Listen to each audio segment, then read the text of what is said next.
ओम शांति। 31 मई 2024 की मुरली है। बाबा बोले, मीठे बच्चे, बाप आए हैं कांटों को फूल बनाने। सबसे बड़ा कांटा है देह अभिमान। इससे ही सब विकार आते हैं, इसलिए देही अभिमानी बनो।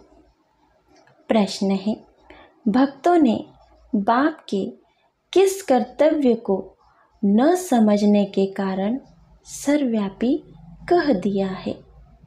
तो बाबा ने उत्तर में कहा, बाप बहुरूपी है। जहाँ आवश्यकता होती सेकंड में किसी भी बच्चे में प्रवेश कर सामने वाली आत्मा का कल्याण कर देते हैं, भक्तों को साक्षात्कार करा देते हैं। वह सर्वव्यापी नहीं, लेकिन बहुत तीखा रॉकेट है। बाप को आने जाने में देरी नहीं लगती। इस बात को न समझने के कारण भक्त लोग सर्वव्यापी कह देते हैं। ओम शांति। यह है छोटा सा गुलशन, ह्यूमन गुलशन। बगीचे में तुम जाओ तो उसमें पुराने झाड़ भी होते हैं, किस्म किस्म के।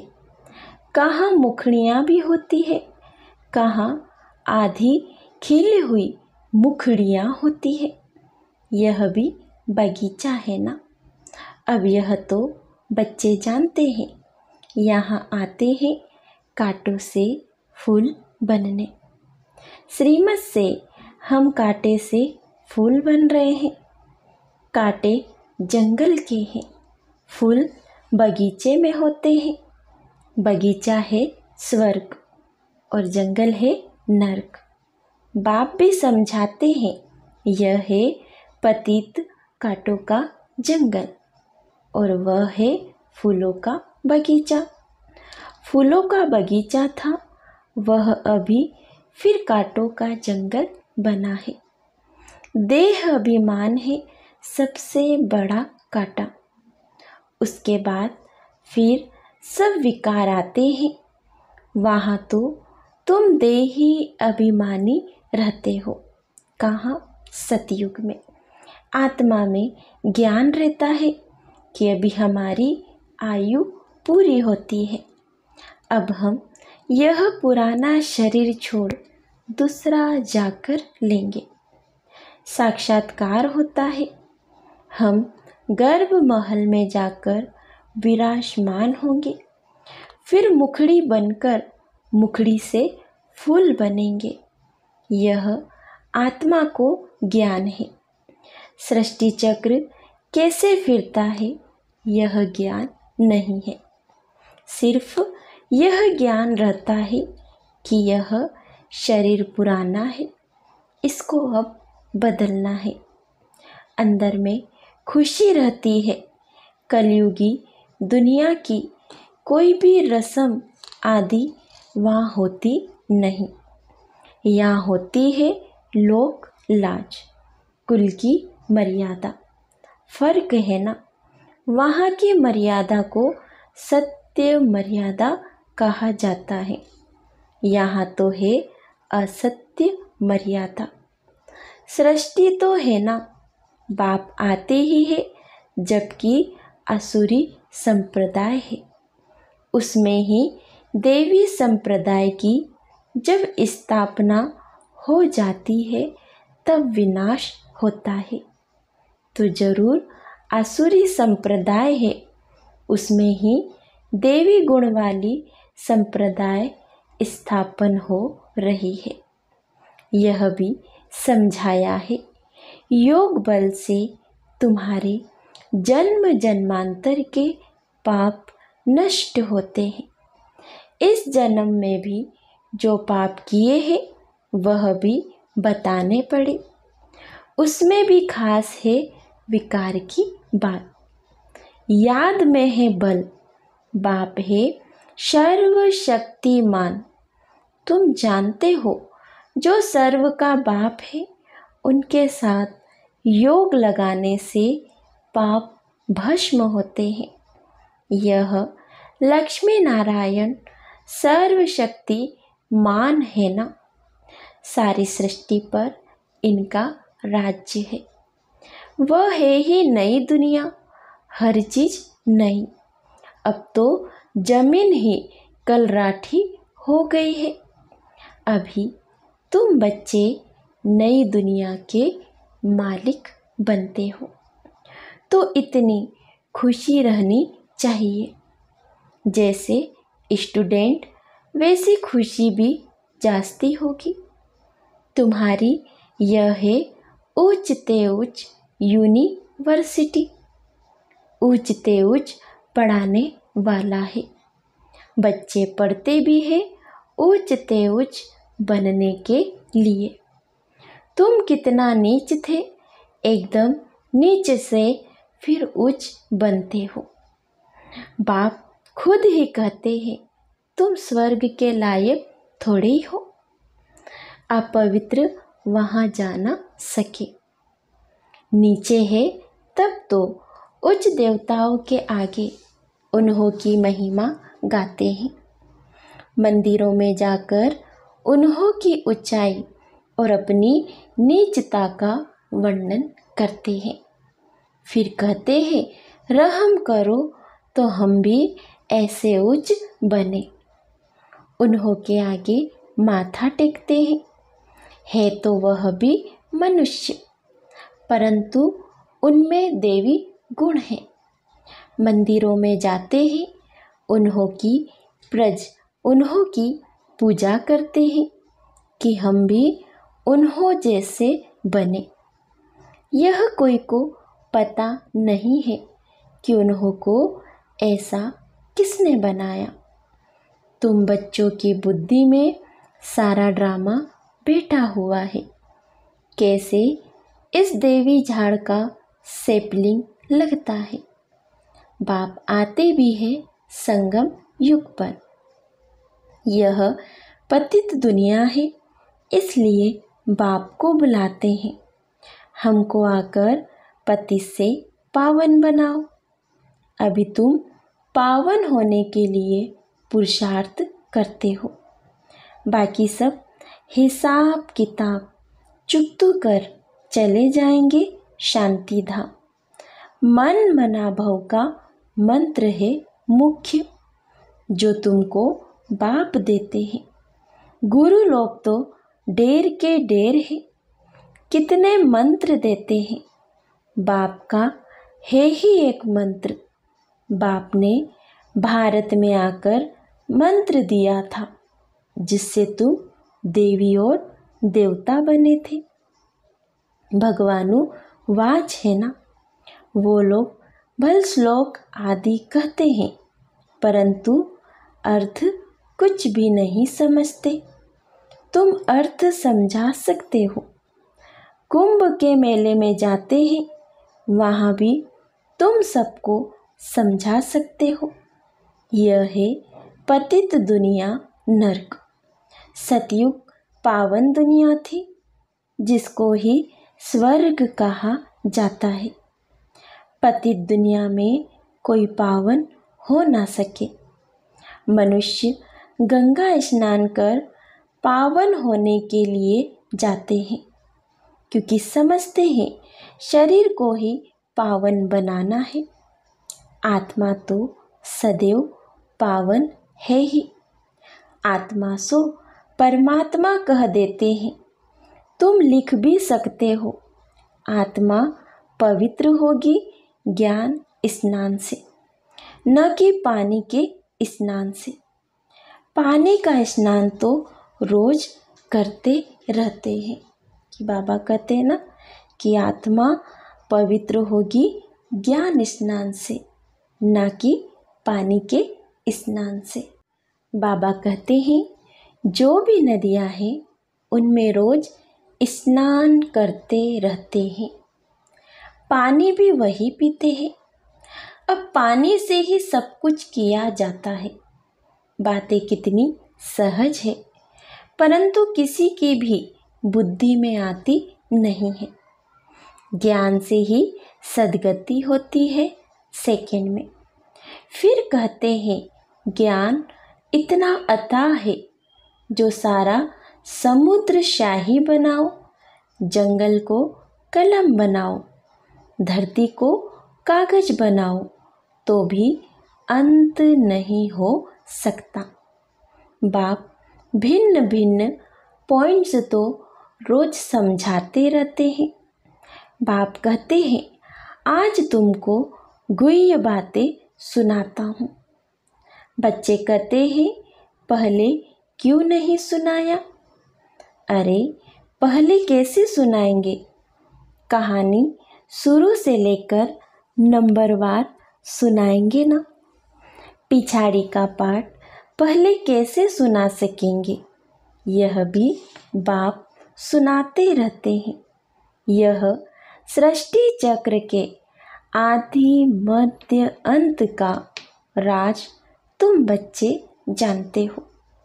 तुमसे कोई भी पूछे तो तुम झट रिस्पॉन्स कर सकते हो। तुम्हारे में भी नंबर वार है। जिनकी बुद्धि में बैठा हुआ है तुम्हारे पास आते हैं। पूरा रिस्पॉन्स नहीं मिलता है तो बाहर जाकर कहते हैं यहाँ तो पूरी समझानी नहीं मिलती है। फालतू चित्र रखे हैं इसलिए उन्हें समझाने वाले बड़े अच्छे चाहिए, नहीं तो वह भी पूरा समझते नहीं है। समझाने वाले भी पूरा नहीं तो जैसे को तैसा मिला। बाप कहते हैं कहाँ कहाँ हम देखते हैं आदमी बड़ा समझदार है, बच्चे इतने होशियार नहीं हैं, तो फिर हम ही उनमें प्रवेश कर मदद कर लेते हैं। क्योंकि बाप तो है समझदार, क्योंकि बाप तो है बहुत छोटा रॉकेट, आने जाने में देरी नहीं लगती है।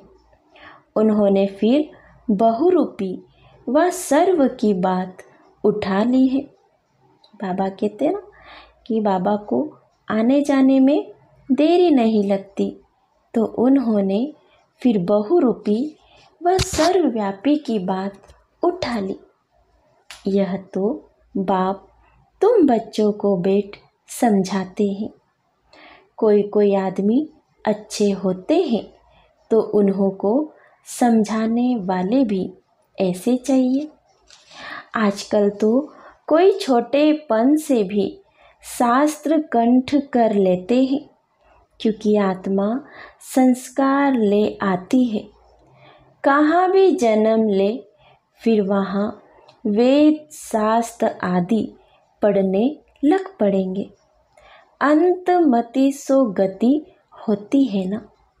आत्मा संस्कार ले जाती है ना। अभी तुम बच्चे समझते हो। आखिर वह दिन आया आज जो स्वर्ग के द्वार सच सच खुलते हैं।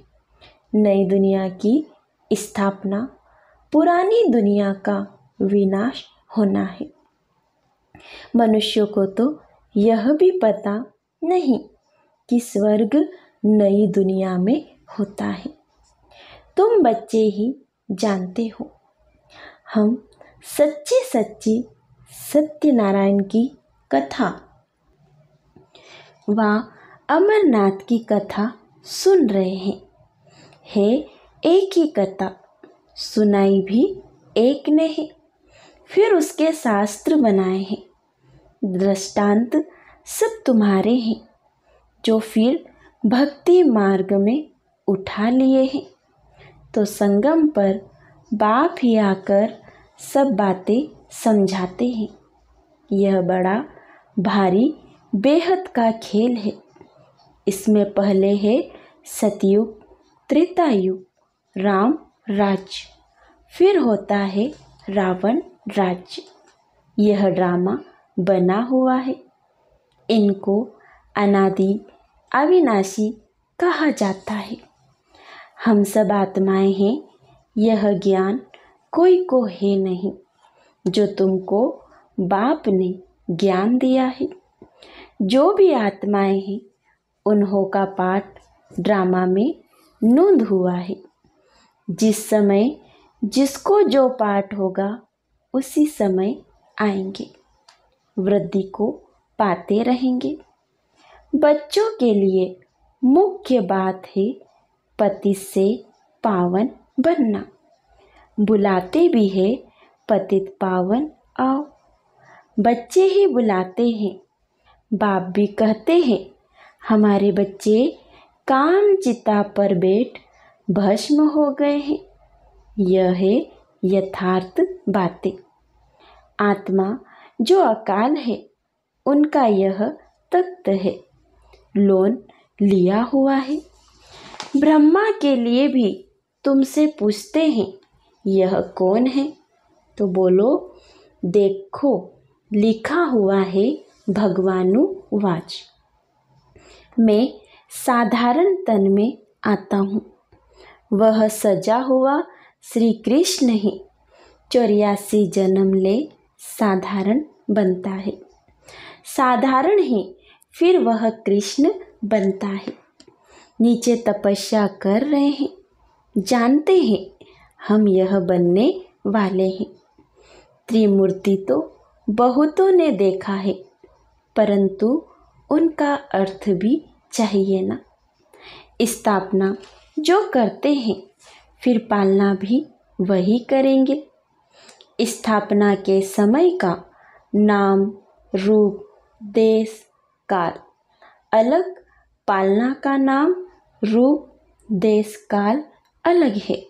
यह बातें समझाने में तो बड़ी सहज है। यह नीचे तपस्या कर रहे हैं, फिर यह बनने वाले हैं। यही 84 जन्म ले यह बनते हैं। कितना सहज ज्ञान है सेकंड का। बुद्धि में यह ज्ञान है कि हम यह देवता बनते हैं। 84 जन्म भी इन देवताओं को ही लेने हैं, और कोई लेते हैं क्या? नहीं।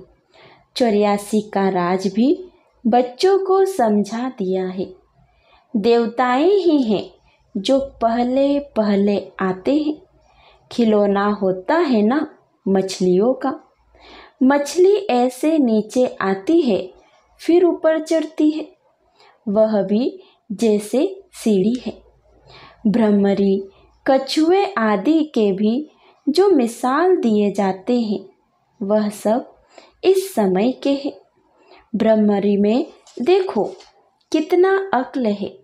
मनुष्य अपने को बहुत अक्लमंद समझते हैं, परंतु बाप कहते हैं भ्रमरी जितना भी अक्ल नहीं है। सर्प पुराने खाल छोड़कर नई ले लेते हैं। बच्चों को कितना समझदार बनाया जाता है, समझदार और लायक। आत्मा अपवित्र होने के कारण लायक नहीं है, तो उनको पवित्र बनाए लायक बनाया जाता है। वह है ही लायक दुनिया।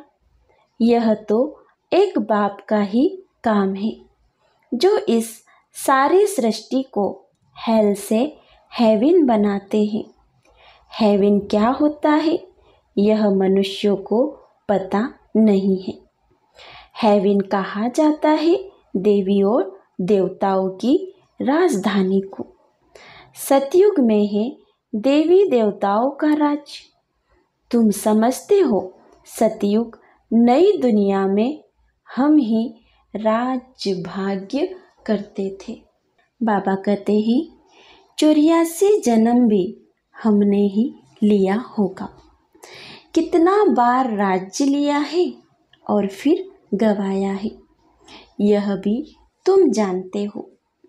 राम मत से तुमने राज्य लिया और रावण मत से राज्य गवाया है। अभी फिर ऊपर चढ़ने के लिए तुमको राम मत मिलती है, गिरने लिए नहीं मिलती है। समझाते तो बहुत अच्छी तरह से है, परंतु भक्ति मार्ग की बुद्धि बड़ी मुश्किल चेंज होती है। भक्ति मार्ग का शो बहुत है, वह है दलदल, एकदम गले तक उसमें डूब पड़ते हैं। जब सभी का अंत होता है तब मैं आता हूँ, सभी को ज्ञान से पार ले जाता हूँ। मैं आकर इन बच्चों द्वारा कार्य कराता हूँ। बाबा के साथ सर्विस करने वाले तुम ब्राह्मण ही हो, जिनको खुदाई खिदमतगार कहा जाता है। यह सबसे अच्छे ते अच्छी खिदमत है।